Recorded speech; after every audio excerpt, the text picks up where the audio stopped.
আমরা যখন টিকটকে ঢুকি তখন দেখতে পারি যে আমাদের শিক্ষা বোর্ডে যে আমরা শিক্ষা বোর্ড পরীক্ষা দিই, তো আমরা লক্ষ্য করি যে শিক্ষা বোর্ডের খাতা সেখানে আমরা দেখতে পারি যে সেখানে মূল্যায়ন করা হচ্ছে সরাসরি টিকটকের মাধ্যমে।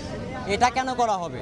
একটা শিক্ষা বোর্ডের খাতা কিভাবে টিকটকে পোস্ট করা হয়, এটা আপনাদের কাছে কি কোনো কিছু জানতে পারেন যে আপনারা বা বলতে পারেন যে একটা শিক্ষা বোর্ডের খাতা কীভাবে টিকটকে মূল্যায়ন করা হয় বা টিকটকে কী জন্য পোস্ট করা হয়? এটা তো হচ্ছে কোনো সাধারণ কোনো কিছু নয়।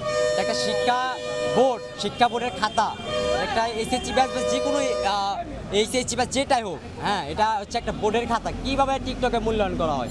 একটা স্টুডেন্ট তার খাতা হচ্ছে টিকটকে মূল্যায়ন করা হচ্ছে যে তার খাতায় সে মন চাইলে ক্রস দিতেছে, আবার সে মন চাইলে তার মানে সাইন দিয়ে দিতেছে। এটা কিভাবে সম্ভব? আমাদের মূলত 4 দফা দাবি হচ্ছে, আমাদের ফার্স্ট দাবি হচ্ছে সাপ্লিমেন্টের ব্যবস্থা করতে হবে, 1 মাস বা 2 মাসের ভিতরে এই কার্যকরটা করতে হবে। দ্বিতীয় যে দাবি হচ্ছে আমাদের এমসিকিউ এবং সিকিউ মিলে আমাদের পাস করাইতে হবে। আর তৃতীয় দাবি হচ্ছে প্রশ্নের বৈষম্য রাখা যাবে না। চতুর্থ দাবি হচ্ছে আমাদের আমরা যে সাপ্লিমেন্ট এক্সাম দেব, এক্সামের পর যদি যেসব ছাত্র বা ছাত্রী পাস করবে তাদেরকে কলেজে অ্যাডমিশনের সুযোগ দিতে হবে। ইতিমধ্যে আমরা সোশ্যাল মিডিয়ায় অনেক ভিডিও দেখেছি। প্রথমত আমরা জানি না যে কে এটা মানে আপনারা পাবলিশ করেছিল। তো আমরা টিকটক প্ল্যাটফর্মে দেখেছি যে আমাদের অনেক খাতাগুলো মূল্যায়ন করেছে টিকটকার। সো শিক্ষা মন্ত্রণালয় যে প্রত্যেকটা টিচারকে খাতা দেখার একটা সিস্টেম করে দিয়েছে, শুধু আমাদের খাতাগুলো মূল্যায়ন করবে টিচার। তো সেই টিচার যদি টিকটকারদের দেয়, তারা তো আমাদের খাতাগুলো সঠিকভাবে মূল্যায়ন করতে পারতেছে না। তো তারা দেখা যাচ্ছে টিচারদের মতো তাদের এক্সপিরিয়েন্স নাই, কোথায় কত মার্ক দিতে হবে, কোথায় দিতে হবে না। তো এই কারণে আমরা মনে করি যে আমরা সঠিক মূল্যায়ন পাচ্ছি না। এখন আপনাদের কথাটা হচ্ছে যে আমাদের এর প্রমাণ আছে নাকি? ইতিমধ্যে আমরা শিক্ষা বোর্ডে গিয়েছিলাম, শিক্ষা বোর্ডের চেয়ারম্যান এহসানুল কবির স্যারের সাথে কথা বলেছি। সে বলেছে যে এর কোনো ভিত্তি নাই, আপনাদের কাছে কোনো প্রমাণ নাই। সো আমরা শিক্ষা মন্ত্রণালয়ে গিয়েছিলাম, সেখানে উপদেষ্টার পিএসও বলেছে যে আপনাদের কাছে যদি কোনো প্রমাণ থাকে তাহলে পেশ করেন। তখন আমাদের কাছে প্রমাণ ছিল না, কিন্তু আপনারা এখন যদি চান তাই আমরা প্রমাণ দিতে পারবো যে কোন আইডি থেকে এটা আপনার পাবলিশ করা হয়েছিল, কখন করা হয়েছিল এবং কার খাতাটা মূল্যায়ন করেছিল টিকটকার। আমরা চাইলে আপনাদেরকে প্রমাণ দিতে পারি, সমস্যা নেই।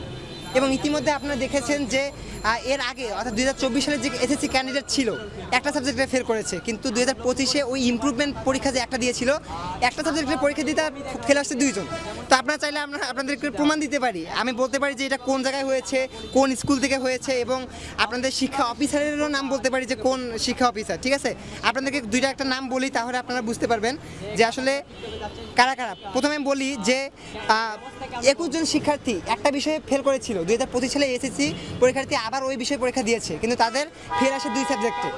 তো এটা কোথায়? এটা হচ্ছে শ্রী কর্ণদিঘি উচ্চ বিদ্যালয়, এটা হচ্ছে জয়পুরহাটে। তো আপনারা যদি বিশ্বাস না হয় তাহলে আপনারা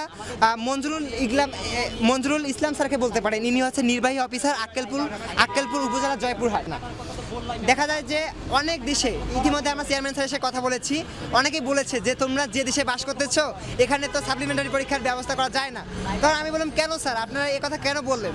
আমাদের থেকে নিম্নমানের দেশ নেপালে যদি সাপ্লিমেন্টারি পরীক্ষার ব্যবস্থা থাকে, তাহলে আমাদের বাংলাদেশে কেন থাকতে পারে না?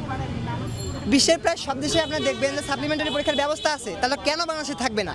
তো আমরা চাই সাপ্লিমেন্টারি পরীক্ষার ব্যবস্থা করা হোক। আমাদের দ্বিতীয় দাবিটা হচ্ছে এমসিকিউ সিকিউ মিলে পাশের ব্যবস্থা।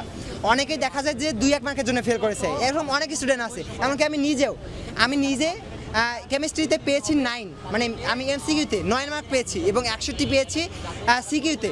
আমি 70 পেয়েছি, 70 পেয়েও কিন্তু আমি ফেল, 70 পেয়েও আমি ফেল। আর অনেক স্টুডেন্ট দেখবেন যে 33 টাকা 34 পেয়েও পাস করেছে। এটা যৌক্তিকতা কি? আপনারা কি বলতে পারেন না আমি বৈষম্য শিকার, আমার মতো অনেক স্টুডেন্ট বৈষম্য শিকার?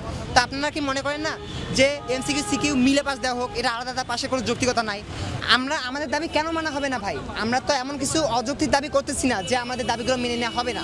আমরা অবশ্যই যৌক্তিক দাবি করতেছি, এবং আপনারা যে বললেন যে দাবিগুলো যদি মেনে নেওয়া না হয়, আসলে আমাদের কিছু করার নেই দাবিগুলো না মানলে, শুধু রাজপথ ছাড়বো না, এটাই। তো আমরা শিক্ষা মন্ত্রণালয়ের উদ্দেশ্যে একটা কথাই বলবো যে আপনার মানবিক দৃষ্টিতে আমাদের বিষয়গুলো একটু বিবেচনা করে দেখবেন। আমরা অযৌক্তিক কোনো দাবি করতেছি না, আমরা দাবি করতেছি যৌক্তিক, যাতে করে 6 লক্ষ স্টুডেন্টের জীবন নষ্ট না হয়ে যায়।